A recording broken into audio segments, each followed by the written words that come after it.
Welcome back to Overtime here on WOTM. Mark, in this final segment, let's talk about the NBA Finals here. It's a really interesting situation where the Milwaukee Bucks have now come back after losing the first two games. They haven't lost since, and the last one was a really important game in Phoenix. So they won that game 123-119. They're now one game away from a championship.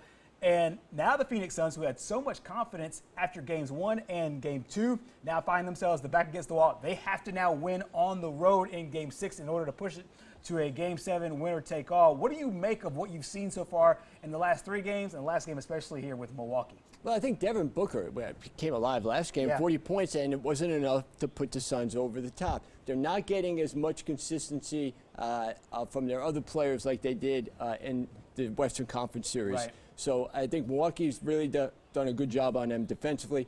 Middleton and Holiday have really stepped up for Milwaukee because Giannis is not doing what he normally does offensively, but he doesn't have to with some of these other guys stepping up. But you see this overall in the history of teams that win championships. The second and third scorers, how consistent they are, determines whether or not you win. And for Phoenix, they got to have a little better production from Chris Paul, who's been playing well, but not like a guy who's a bona fide leader that's going to lead his team to a championship. He hasn't scored enough points. Booker scores 40 points. That should be good enough as a second-tier scorer to get them over the top. So the other thing that's interesting is the setup where you have 2-2-1-1-1. Right. Used to be 2-3-2. Right. So it's going to be interesting to travel. Going back to Milwaukee gives them a chance to clinch it in Game 6, where you would have had the Milwaukee playing those 3 games at home and in 3, 4, 5, and then going back. So this will be interesting to see how it works out. I think it'll go 7. I like Phoenix to win Game 6, but I've been wrong just about every other prediction to the NBA, so who knows? This has been a weird and kind of crazy year between. Hasn't it, though? Yeah, just overall between the injuries and everything else. And this series in and of itself, you just thought that Milwaukee was dead to rights. Yeah. And then next thing you know, they win 3 games in a row. This was kind of the biggest play of the entire game, where a strip Devin Booker and then Giannis, gets the alley-oop and the dunk. The Deer District will go crazy if they win this championship coming up in Game 6.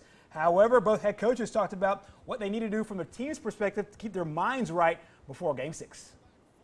The maturity of the group, the intelligence of it, I think it comes through. They understand that, we have to keep our focus. We have to be prepared. We have to do the things that are, go into winning, the competitiveness, those moments, those opportunities to compete. That's all that matters, whether you're down, you're up. You just, I think you go back to your competitive spirit, you draw on that. And that's how this team's built.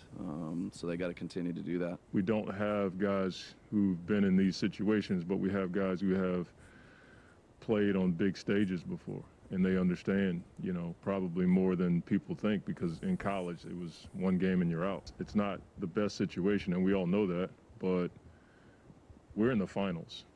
This is not the beginning of the season where you lose 3 or 4 in a row. We're in the finals. We got here for a reason, and our guys can glean confidence from that.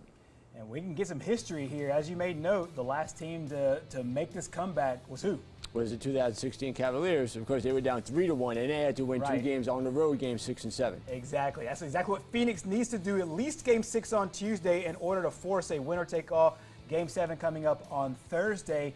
And that game is, of course, if needed, if Milwaukee does not go ahead and wrap it up at home, coming up in Game 6 tomorrow night. It should be a really, really interesting one down in the Deer District. This should be a good week of sports just in general.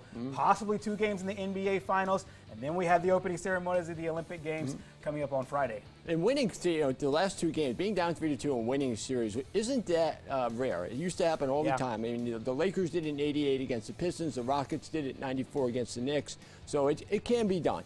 Exactly. We'll see if it gets done here in 2021. An odd year overall. We'll see if the Phoenix Suns can take it all the way to a next game. Well, that is our program here tonight on Overtime. We'll have Mark back in the house coming up on Wednesday, and John Holt will be in the house coming up tomorrow. Thank you so much for joining us. We'll see you tomorrow night.